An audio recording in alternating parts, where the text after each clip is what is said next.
Bismillahirrahmanirrahim. Perkenalkan, saya Muhammad Ivan Setianto, NRP 23 2021-06. Di sini saya akan menjelaskan mengenai pemodelan 3D. Adapun topik-topik yang akan kita bahas, untuk topik yang pertama itu pengertian 3D model.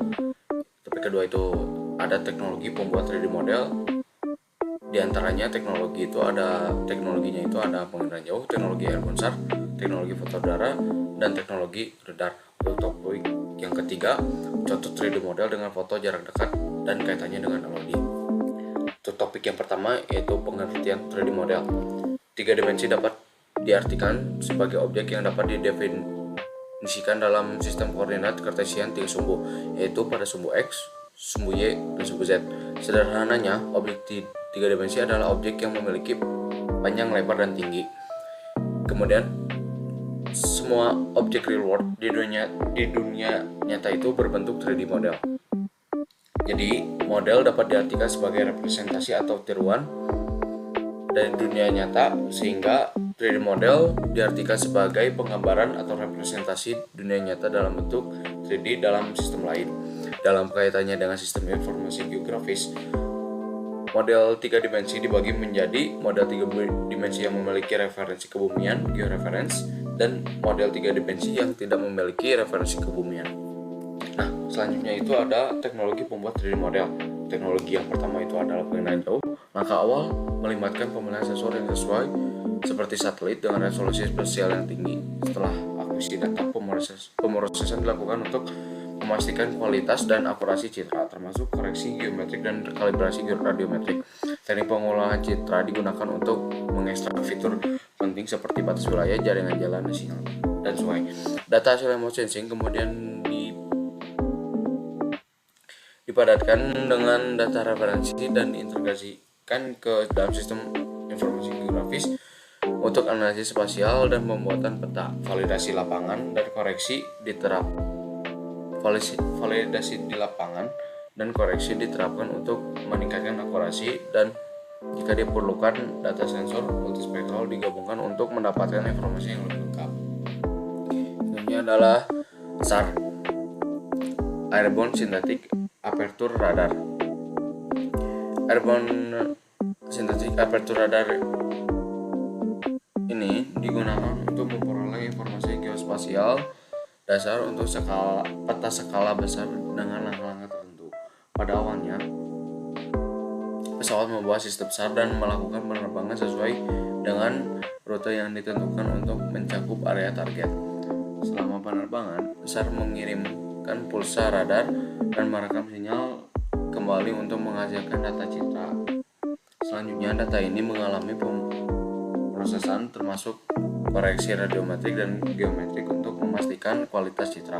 Metode interferometri SAR dapat digunakan untuk mengukur perubahan ketinggian di permukaan bumi. Teknik pengolahan citra digunakan untuk ekstraksi fitur dan klasifikasi objek seperti batas wilayah dan jaringan jalan. Data hasilnya kemudian diintegrasikan dengan data peta dan referensi lainnya dalam sistem informasi geografis SIGE untuk validasi dan analisis spasial. Selanjutnya itu ada teknologi foto udara. Teknik untuk mengumpulkan data geospasial dengan kamera yang dapat mengambil foto dari permukaan bumi dengan berbagai orientasi. Teknologi ini juga dapat mengidentifikasi 8 unsur IGD dan memiliki keunggulan dapat menghasilkan citra dengan warna dan tekstur yang nyata dan dapat digunakan untuk pemodelan 3D dengan teknik fotogrametri. Untuk teknologi selanjutnya yaitu Light Detection and Tracking, yaitu LiDAR. Teknologi ini menggunakan laser untuk mengukur jarak, mengidentifikasi objek, dan membuat peta 3 dimensi dari lingkungan fisik. Sistem LiDAR merupakan perpaduan antara LRF, Laser Range Finder, kemudian POS, Positioning and Orientation System, yang diintegrasikan dengan DGPS, Differential Global Positioning System. Selanjutnya IMU, Inertial Measurement Unit, dan Control Unit. Prinsip kerja Sistem lidar secara umum adalah sensor memancarkan sinar laser ke target di permukaan bumi, kemudian sinar laser tersebut dipantulkan kembali ke sensor. Berkas sinar yang kembali kemudian dianalisis untuk mengetahui jarak dari sensor ke posisi objek dan menghasilkan posisi 3 dimensi melalui data posisi dan orientasi dari sensor.